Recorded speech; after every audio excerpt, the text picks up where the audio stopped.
Welcome to honest podcast mister Venky Kudumala. Podcast honest podcast.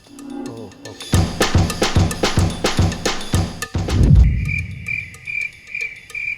Okay. ప్రతి హీరోకి వాళ్ళ డైరెక్టర్స్ని కొన్ని క్వశ్చన్స్ అడగాలంటుంది. సో దాని ఆన్సర్స్ ఇప్పుడు నువ్వు నాకు ఆనెస్ట్గా చెప్పాలి. అసలు ఆనెస్ట్లో నాకంటే ఆనెస్ట్ ఎవరు ఉండరన్నా, అది మీతో. Very good. So shall I start the game? Yes. చాలా ఫైట్లలో హీరో ముందున్న ఫైటర్స్ కొడుతూ ఉంటే వెనకాల ఫైటర్స్ అలాగే చూస్తూ ఉంటారు. వాళ్ళు వచ్చి ఒకేసారి వస్తే హీరోకి దెబ్బలు తగులుతాయని మేమే ఏడీలను ఒక్కొక్కరుగా పంపమని చెప్తాం. ఆనెస్ట్గా. ఓకే. ఒక షాట్లో హీరో పొద్దున్నే లేవాలి. అలా లేచినప్పుడు హీరో చాలా అందంగా జుట్టు చెదిరిపోకుండా జెల్లు పెట్టి స్ప్రే కొట్టి చాలా ఫ్రెష్గా వేస్తాడు. ఎందుకు? మీకు ఈ డౌట్ రాకూడదని నేనైతే హీరో నైటే అలా తయారు చేసి పడుకోబెడతా. పొద్దున్న లేచినప్పుడు అంతే ఫ్రెష్గా ఉంటాడు.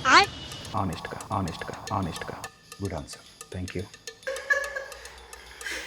ఓకే. సినిమాలో హీరోయిన్ అంటే నార్త్ ఇండియా నుంచి రావాలా?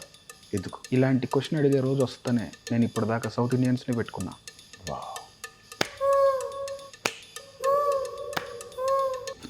ఓకే.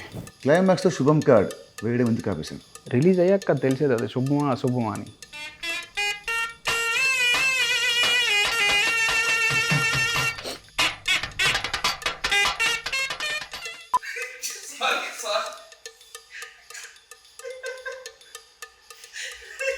ఒక మార్కెట్లో అవుతుంది, ఒక మాస్ సాంగ్ షూట్ అవుతుంది.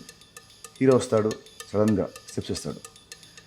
అప్పుడు నెక్స్ట్ సెకండ్లోనే పక్క నుంచి ఒక కూరగాయలు అమ్మేవాడు ఆర్ పాలు అమ్మేవాడు వచ్చి జాయిన్ అయిపోయి సేమ్ స్టెప్స్ సింక్లో హీరోతో పాటు ఇలా వేస్తారు. అప్పుడప్పుడు సాంగ్లో వాళ్ళు పాడుతుంటారు. అంటే హీరో పాడే సాంగ్ వాళ్ళకి ముందే తెలుసా, స్టెప్స్ వాళ్ళకి ముందే తెలుసా? ఇలా ఆ కూరగాయలు అమ్మేవాడికి పాలు అమ్మేవాడికి డ్యాన్స్ వచ్చనే విషయం తెలిసే నేను ఆ మార్కెట్లో సాంగ్ షూట్ పెడతా.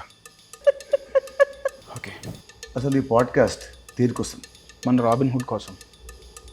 మరి సినిమా ఎప్పుడు release? From March 28th, 2025. Yes. Honestly.